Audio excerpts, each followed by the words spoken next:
Hi there, Leo. Thank you for joining me for your year 2012 forecast.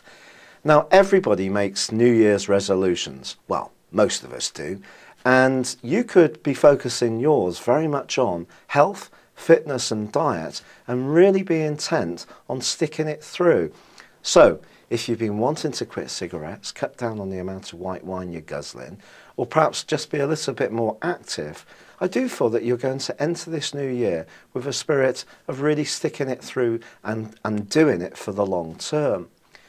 But if you're already quite virtuous in these areas, where are you going to use the energy of the solar return?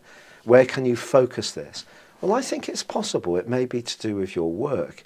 And if you're in a role where you just feel that you really are a number, a small peg in a big operation, it could be that you'll think about self-employment in 2012, because remember Jupiter, the planet of fortune, sits right at the top of your horoscope through till the end of May and into the early part of June. And this gives you an opportunity to really get in the limelight, and your larger-than-life personality can be a great way of achieving this. With Mars, the power planet, also in your sector of finances, if you feel that you aren't getting quite what you want at the present time, this can just add to your determination to remodel your life in some kind of way.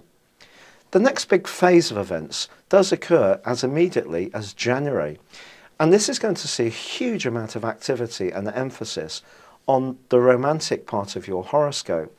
Venus, the planet of love and affection, is in fact going to go alongside Neptune in the early part of January. And this could bring somebody into your world who really does sweep you off your feet. Or, as your dream boat draws alongside, you may find yourself saying, I'll just see if this works out for real or not. But it does kind of set the scene for what is possible this year. By the end of the month, I think you would have tested the validity of anyone who's trying to get to know you much more and be much clearer about what you want. And then, as February dawns, so Neptune waves au revoir to your sector of romance. Now, it's been in that area, or your sector of relating, for the last decade or more, apart from a brief sojourn last year into Pisces. Now, it's moving into Pisces for a really extended stay. I do feel that if you've gone through periods over this last decade where you felt totally blown away by somebody one minute or totally confused the next, it will be a relief to get Neptune moving into this new home. Of course, it will bring different opportunities and different challenges there, and I'll be telling you more about this over the months and weeks to come.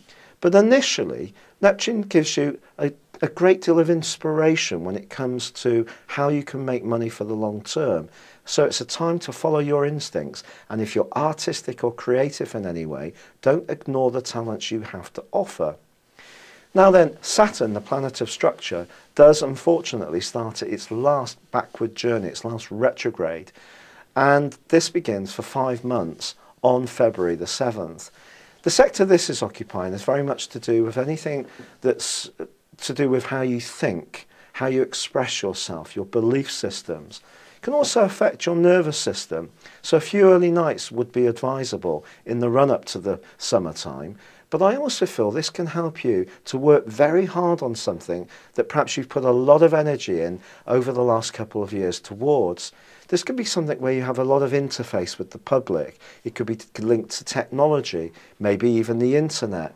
You can find that your ability to articulate yourself, if you put that application in, can become more and more respected by the people around you. The next amazing event for you occurs in May. And on the 20th of May, there's a stunning solar eclipse in a great part of your horoscope, a really friendly one. And with Jupiter moving into this area too in June, I think it's going to be a very, very upbeat summertime for you, particularly from July the 4th when Mars moves into a very bubbly area. And if you have felt that something's been blocked or not quite happening, or other people aren't getting your meaning, I do feel there's going to be a hiatus and you're going to feel much better about things. By the autumn time, however, Saturn moves. This moves into the part of your horoscope to do with your emotions and where you live in a more practical sense.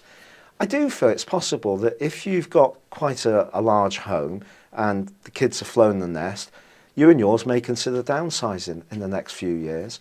Or it's possible that you'll want to improve the size of your current space, build that extension, refit that bathroom. Making home improvements is a real possibility. But also, Saturn in this area can make you much more conscious of your emotional needs. And if you tend to be very proud in your approach to life, which can be a bit of a trait for Leo folk, this is going to try to wear that down a little bit, ask you to be more in touch with the more vulnerable side of your nature and not be hung up about it.